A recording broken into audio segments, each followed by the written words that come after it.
I was using debt all wrong. Fixing this one mistake changed everything. 2 people, same income, same job, same city. At 40, identical net worth, $180,000 each. By 60, one has $340,000 in assets, the other has $2.1 million. The difference had nothing to do with luck, nothing to do with inheritance, nothing to do with making more money. It was one thing, how they thought about debt. I used to think debt was the enemy. I paid off everything as fast as possible. I felt responsible. I felt smart. I was leaving tens of thousands of dollars on the table every single year, and I had no idea. Stay until the end, because I'm going to show you the exact debt strategy that wealthy business owners use to build real assets, the tax secret that cuts your borrowing cost almost in half, and the buy, borrow, die approach that lets you access serious money without ever triggering a tax bill. The mistake that kept me broke: treating all debt the same. Here's what I got wrong for years. I looked at debt and I saw one thing, a number I owed, a number that stressed me out, so I attacked it all the same way. Throw money at it, make it go away. Credit card at 22% interest, pay it down. Business loan at 7%, also pay it down. Mortgage at 3.5%, pay it down faster. That last one, that was the mistake, and it was costing me. Meet Marcus. He's 44, runs a small HVAC company in Texas. 2 years ago, he was doing exactly what I did, throwing every extra dollar at his business loan. Felt great, felt responsible. Then his accountant sat him down and showed him a number that changed everything. That 7.5% business loan, after tax deductions, it was actually costing him 5%. That same money sitting in an S&P index fund, historically returning 10% annually. He was paying down a 5% loan instead of earning 10% on that same dollar every month. For years. Wrong belief. Debt always costs what the interest rate says. Right belief. Deductible business debt costs significantly less after taxes. A 7.5% business loan at a 33% tax rate actually costs you closer to 5%. This one mindset shift, this one reframe, is what separates people who slowly pay off debt and people who build real generational wealth. The transformation, from stress paying debt to making debt work for you. Let me show you exactly how Marcus did it. He needed a second service van, $60,000. Old Marcus would have saved up for 2 years, missed the work, and lost the revenue. New Marcus, he borrowed the $60,000 at 7.5%. Here's what happened next. Month 1, new van goes to work, generates $3,200 extra per month. Month 1, his CPA files Section 179. He deducts the full $60,000 purchase price in year 1.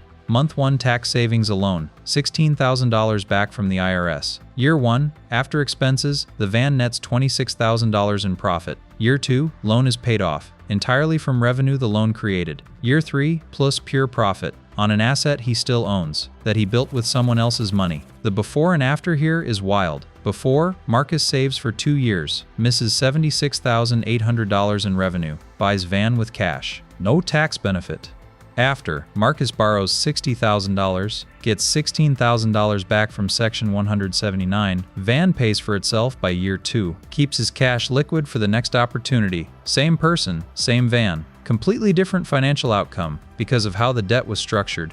By the way, if this is hitting different, smash that like and subscribe. If you're serious about getting your credit right and getting funded, grab Credit Rewrite 800, the 800 Plus system, and get funded for your business. The link is in the description. Everything you need is inside. Good debt versus bad debt. The framework that actually matters. Here's the real conversation nobody has. It's not debt versus no debt, it's good debt versus bad debt. And most people are treating them identically, which means they're either paying off the wrong things fast or keeping the wrong things too long. Good debt looks like this.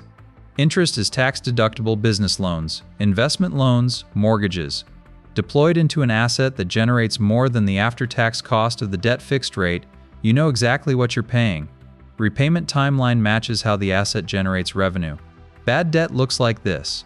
High-rate consumer debt, credit cards at 20% plus, personal loans for things that don't earn interest is not tax-deductible. You're paying the full rate with no offset, deployed into depreciating stuff. A new TV, a vacation, clothes, variable rate.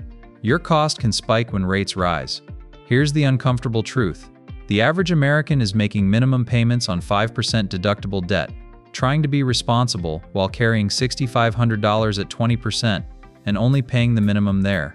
That math is completely backwards. The real estate play, building wealth with 20% down. This is where it gets genuinely exciting.